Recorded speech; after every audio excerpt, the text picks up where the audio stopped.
Bonjour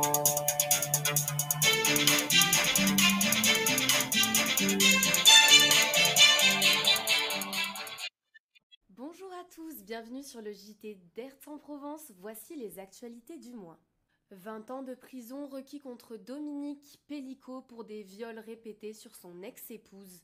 Dominique Pellicot, jugé pour avoir drogué et livré son ex-épouse Gisèle Pellicot à des violences sexuelles commises par des dizaines d'hommes dans leur maison de Mazan entre 2011 et 2020, est condamné à 20 ans de prison.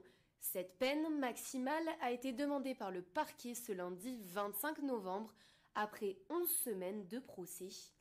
Cette affaire, marquée par 10 années de violences systématiques, relance le débat sur la sévérité des peines en matière de viol en France. Certains estiment que 20 ans sont insuffisants face à l'ampleur des faits. Les 50 co-accusés jugés pour leur rôle dans ces crimes encourent, eux, des peines allant de 4 à 12 ans de prison, selon leur degré d'implication. Les députés LFI, par la voix d'Hugo Bernalicis, ont déposé une proposition de loi visant à abroger le délit d'apologie du terrorisme introduit en 2014 sous le gouvernement Valls.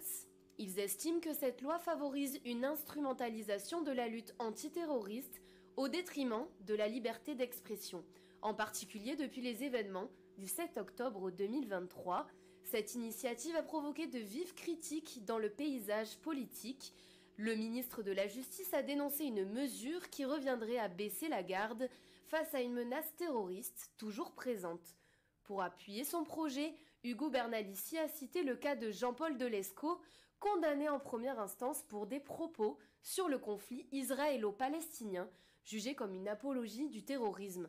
Il a aussi évoqué Mathilde Panot et Rima Hassan, deux figures de LFI, entendues par la police pour des déclarations liées à l'attaque du Hamas contre Israël, décrite par LFI comme une offense armée dans le cadre de l'occupation israélienne.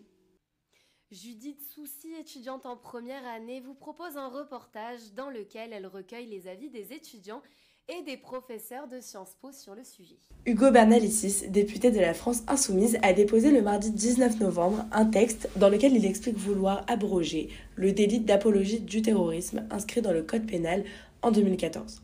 La loi, telle qu'elle a été inscrite initialement dans le Code pénal, désigne ce qui consiste à présenter ou commenter favorablement soit le terrorisme en général, soit des actes terroristes déjà commis.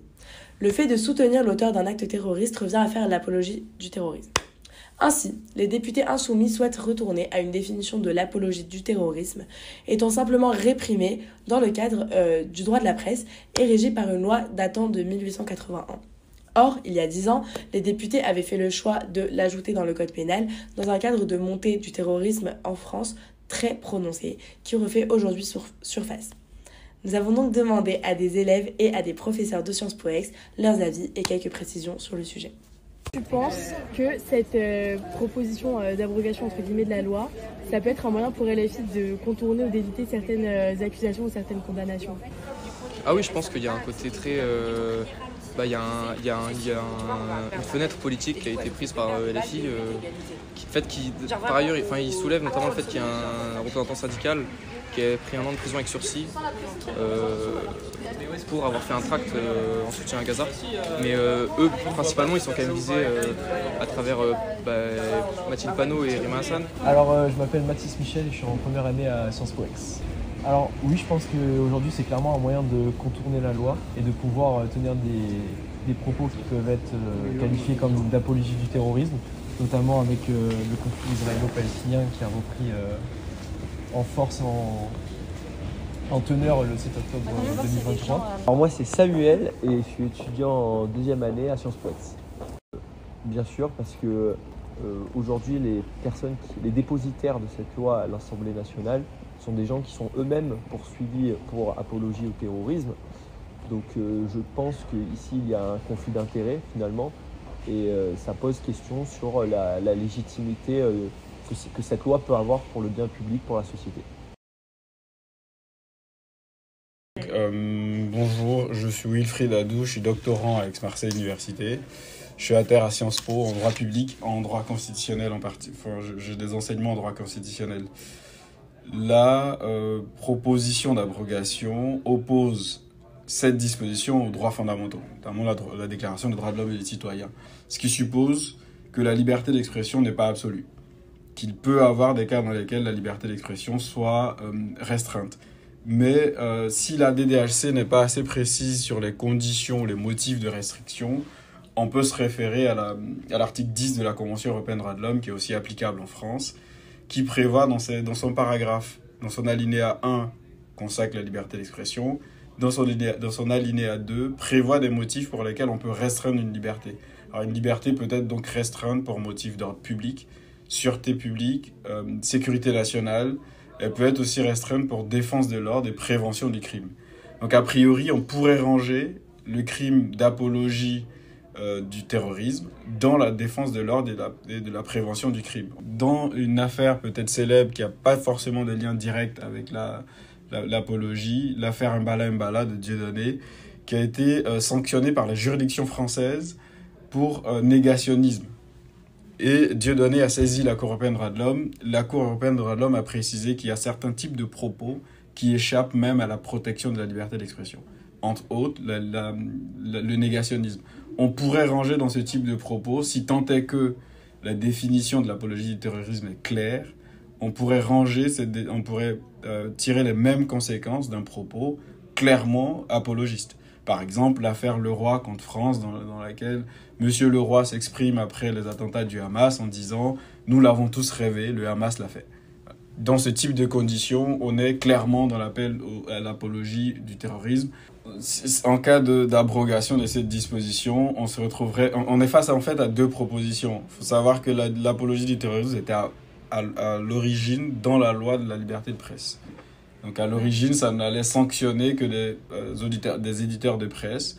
Et donc qu'est-ce que ça permettait? Ça permettait à une personne qui ne participait pas à la liberté de presse de pouvoir tenir des propos apologistes de terrorisme sans pouvoir être sanctionné. Si on abroge cette loi, qu'on la fait passer du code pénal au code de la presse, si je ne me trompe pas, du coup forcément les condamnations se restreindraient à des acteurs de la presse. Sauf qu'aujourd'hui, les parlementaires qui sont accusés d'apologie du terrorisme, on sait bien que voilà, ils ne font pas des tribunes, ils ne sont pas dans les journaux, mais ils sont principalement sur les réseaux sociaux ou même des déclarations publiques. Aujourd'hui, le code pénal, il recense l'ensemble des délits et des crimes et il propose des sanctions qui sont associées à ces délits et des crimes. Et je pense que l'apologie au terrorisme, ça doit rester un délit, ça ne doit pas être retiré du code pénal, tout le monde est d'accord avec ça. Donc c'est en ce sens que je trouve ça un peu provoquant. L'une des difficultés, c'est qu'il n'y a pas de définition en droit du terrorisme. Oui. Il n'y a pas de définition en droit international, il n'y a pas de définition en droit interne. Donc ce qui se passe, c'est que de manière générale, les États se sont reconnus la compétence de déterminer ce qu'ils vont qualifier de terrorisme. Même si on n'a pas de définition, on a plus ou moins des idées claires. Le terrorisme, en gros, ça va être une situation dans laquelle on commet un acte dans le but de terroriser ou de créer une certaine frayeur de grande ampleur sur une population entière ou une partie importante de la population. Il faut savoir que le texte qui incrimine l'apologie du terrorisme a avant tout pour but de protéger les droits fondamentaux, puisque l'appel au terrorisme, c'est l'appel à la destruction des droits fondamentaux. Selon l'AFP, le parquet de Paris a enregistré 386 saisines en lien avec le conflit au Proche-Orient depuis 7 octobre 2023. Donc selon toi, est-ce que cette proposition d'abrogation de loi, elle est liée aux actualités? Et pourquoi elle n'a pas été faite au moment où vraiment les activités terroristes elles étaient à leur pic? Pourquoi pas en 2015? Mais en fait, ça a été critiqué très vite, cette loi, et même ça a été voté par les socialistes, du coup. Et même le rapporteur de cette loi à l'époque a critiqué très vite les dérives en fait, de ce qu'impliquait ce passage au code pénal. C'est vrai que voilà, donc cette loi, elle est passée dans le code pénal en 2014. Donc, elle a servi à déjouer de nombreux attentats. Elle a servi du coup à faire en sorte qu'il y ait une certaine sécurité publique. Mais aujourd'hui, on peut penser, et même je pense que c'est le cas, c'est beaucoup lié, c'est une réaction au conflit israélo-palestinien. Et je trouve ça bien dommage parce que avant de vouloir abroger une loi, en l'occurrence là qui est dans le code pénal, je pense qu'il ne faut pas réagir à l'actualité. Il faut d'abord faire une enquête, une étude et de voir dans quel cas ça a pu être éventuellement un instrument politique pour censurer des personnes, mais c'est certainement pas le contexte pour le faire, et surtout en n'ayant pas ces données-là. Critique unanime envers la COP29, un accord financier jugé insuffisant et inéquitable. La COP29, qui s'est conclue à Bakou ce week-end, n'a convaincu ni les pays du Nord ni ceux du Sud. L'accord prévoit le versement par les nations développées d'au moins 300 milliards de dollars par an aux pays en développement d'ici 2035, mais ce montant est largement jugé insuffisant. Plusieurs nations africaines, caribéennes et pacifiques espéraient une somme 3 fois supérieure. Les critiques vont au-delà de la faiblesse de l'enveloppe. Une partie de ces 300 milliards repose sur des prêts dénoncés comme un fardeau supplémentaire pour des pays déjà lourdement endettés. L'éditorialiste philippin Michael Lim-Oubak s'indigne. Pourquoi les pays en développement, comme les Philippines, récemment frappées par 6 tempêtes en un mois, devraient-ils s'endetter pour réparer des dégâts causés par une crise climatique dont les pays sont responsables? La déléguée indienne Candy Rena a exprimé son écœurement face à des négociations qu'elle juge infructueuses. Les critiques pleuvent également dans les médias internationaux, qualifiant ce sommet d'effort tardif et insuffisant face à l'urgence climatique. Ce week-end, Sciences Po a accueilli l'Ex-Moon, organisé chaque année par Ex-ONU, avec pour objectif de réaliser des simulations diplomatiques dans des comités en anglais ou en français. Nous retrouvons maintenant Margot, qui était présente pour revenir sur cet événement.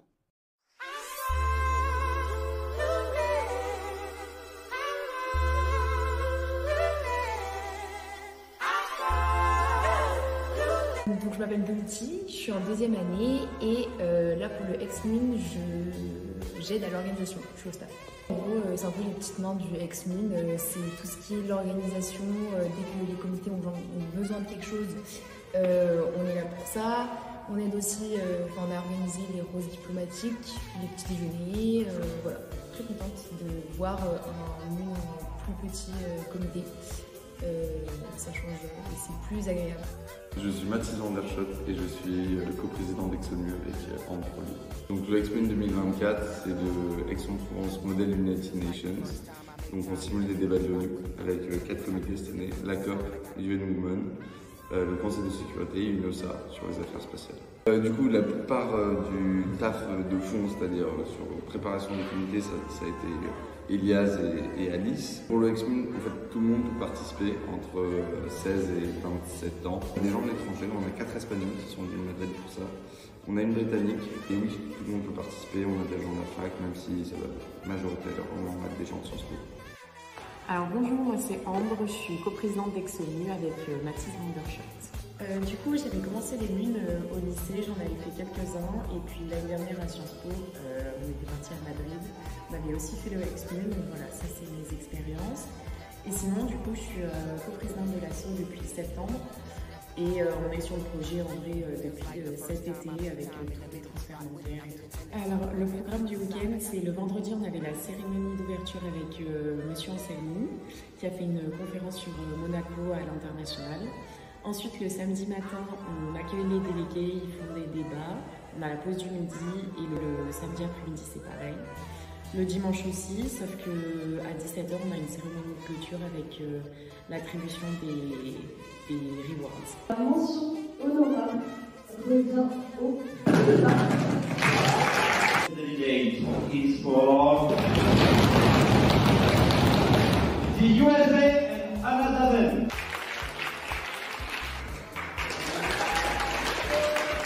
Alors avec Lilo, on est toutes les deux dans le comité de sécurité de l'ONU et moi je suis l'Ouganda.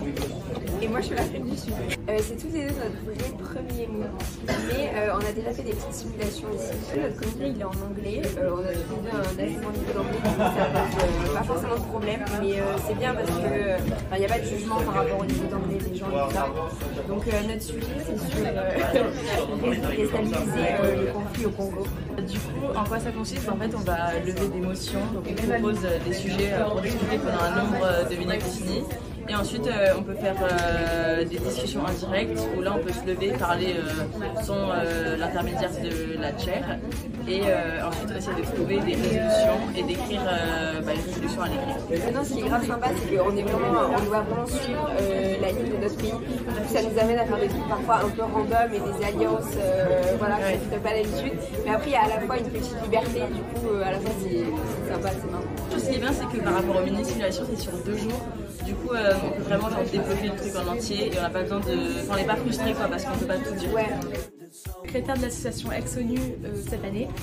Et donc mon rôle, c'est d'écrire des mails, de réserver des salles, de prévoir des conférences aussi. Dans le Ex-Moon, ce que j'ai fait, c'est que j'ai trouvé un intervenant. C'était donc un ancien ministre des Affaires étrangères à Monaco. Et du coup, j'ai animé la conférence et j'ai réservé toutes les salles du Ex-Moon, le Bruno Etienne, et j'ai aussi participé à l'élaboration des sujets avec le reste de l'équipe. Du coup, ce week-end, je suis staff, donc mon rôle à la base c'était de venir aider les personnes durant le Moon, mais je me suis un peu investie, enfin plutôt globalement investie, dans un des comités qui est celui sur l'espace. Je suis les États-Unis et donc mon rôle c'est de défendre mes intérêts, enfin les intérêts des États-Unis et de rédiger une petite résolution qui doit aller dans mon sens surtout. Donc l'UNOSAR en fait ça parle de la governance in outer space, donc c'est la gouvernance dans l'espace. On discute en fait de la militarisation de l'espace, prévenir les débris spatiaux et les accidents, défendre un maximum les intérêts de son État pour trouver une résolution qui n'y contrevienne pas. Je m'appelle Juliette, je suis en 10e année et j'étais chair du comité UN Women pendant ces années. Je m'appelle Ange Salomé, la première fois que je fais un MUN et je suis très content de le faire. Notre thème c'était restaurer l'accès à l'éducation des femmes en Afghanistan. Donc on a débattu, ils ont débattu pendant 2 jours sur comment restaurer cet accès. On a dû préparer un study guide qui faisait, je sais pas combien de pages il faisait, mais beaucoup. Oui, ça a pris un peu de temps, après c'est très concentré donc ça va. Les débats étaient très pertinents, un petit peu envenimés des fois, on s'est un petit peu amusé en fait. Du coup là on va passer au gossip, c'est des petits messages que les personnes envoient dans chaque comité, c'est anonyme et c'est un petit peu spicy. RDC et Rwanda is enemy to lovers. Mon comité, what the fuck? Damn, Brazil is cute, too bad he's a high schooler. Damn, the UNSC chairs are so close together. I wonder what is going on under the table. Les amis de UN Women, j'aimerais la Norvège, l'Espagne, la Corée du Sud. Il y a quelqu'un qui s'est démarqué dans notre groupe avec environ, bon on a arrêté de compter, plus de 13 votes coordonnés principalement que des jeux. Merci d'applaudir le Congo.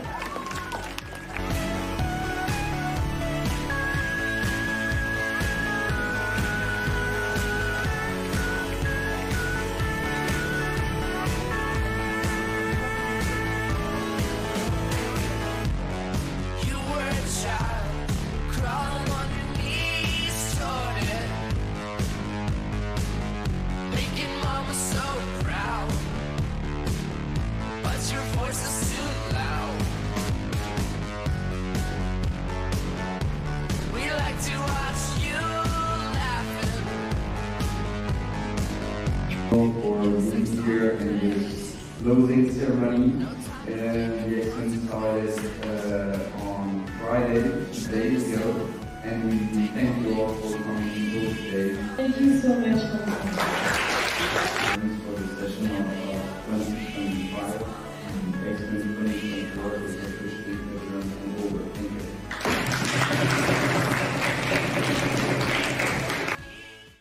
Merci Margot.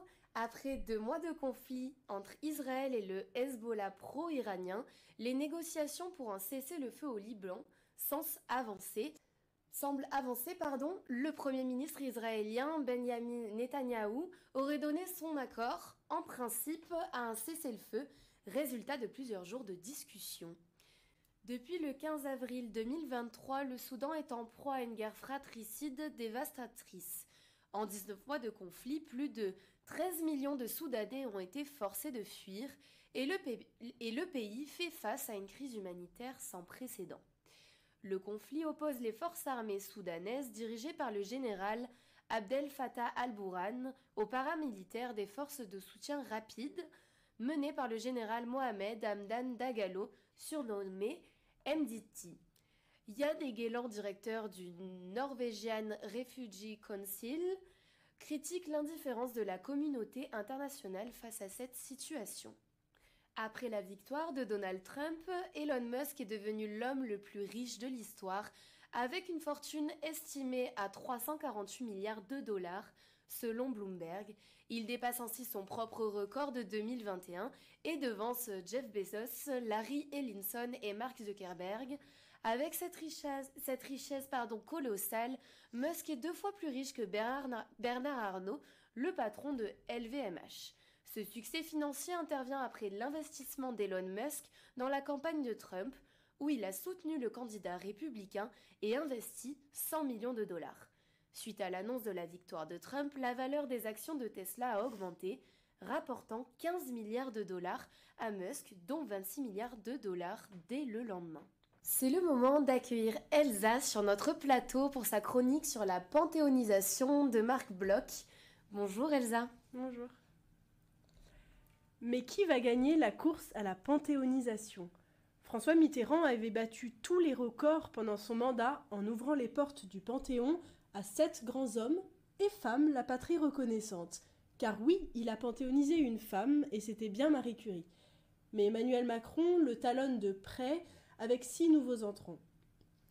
En déplacement à Strasbourg, il y a une semaine, pour commémorer la libération de la ville sous occupation allemande en 1944, Emmanuel Macron en a profité pour annoncer le transfert des cendres du père de l'école des Annales, Marc Bloch, au Panthéon. Un hommage à celui qui a bouleversé la discipline historique en l'élargissant à d'autres domaines comme l'économie et la sociologie, mais surtout à un juif et résistant dans l'Allemagne nazie, fusillé par la Gestapo en juin 1944. Simone Veil, Maurice Genevoix et Joséphine Baker avaient été les heureux élus du premier mandat d'Emmanuel Macron, un rythme soutenu que le président ne compte pas perdre, avec une année 2024 marquée par la panthéonisation des Arméniens communistes Missan et Méliné Manoukian, du célèbre juriste Robert Badinter, et très prochainement de Marc Bloch. De quoi se demander pourquoi une telle inflation mémorielle ? Un agenda présidentiel qui semble plus tendu vers le passé que vers les problèmes du présent. Avril 2024, hommage aux maquisards du plateau des Glières et du Vercors. Mai, hommage à la résistance marseillaise. Juin, hommage au débarquement en Normandie. Juillet, hommage à Georges Mandel. Août, débarquement en Provence et libération de Paris. Et la semaine dernière, commémoration de la libération de Strasbourg. Outre les anniversaires, l'appétit commémorationnel de l'actuel chef de l'État se traduit aussi par une foule d'hommages nationaux rendus à des personnalités tout à fait diverses, et en plus de cela, il a confié des missions ambitieuses à des historiens, celle de Benjamin Stora sur la guerre d'Algérie, de Vincent Duclerc sur le génocide au Rwanda, et de Caroline Ramondi sur la colonisation au Cameroun.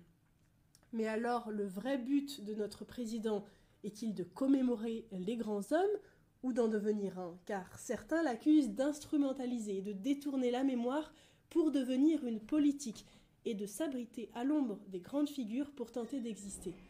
Ce qu'il répond est bien que cela permet de ressouder la nation, de retrouver du commun dans un pays miné par la tentation séparatiste. D'autres l'accusent d'essayer de se légitimer parce qu'il n'aurait pas vécu toutes les épreuves de ses prédécesseurs, au moins jusqu'à Jacques Chirac, de combler un déficit d'incarnation.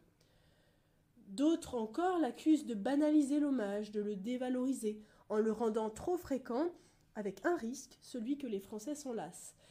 Et enfin, certains expliquent l'importance de la politique mémorielle de Macron par le besoin de faire diversion du réel en pleine loi sur l'immigration, avec l'espoir que la trace mémorielle du président supplante finalement son action politique, ou bien qui sait, de se faire panthéoniser lui-même un jour.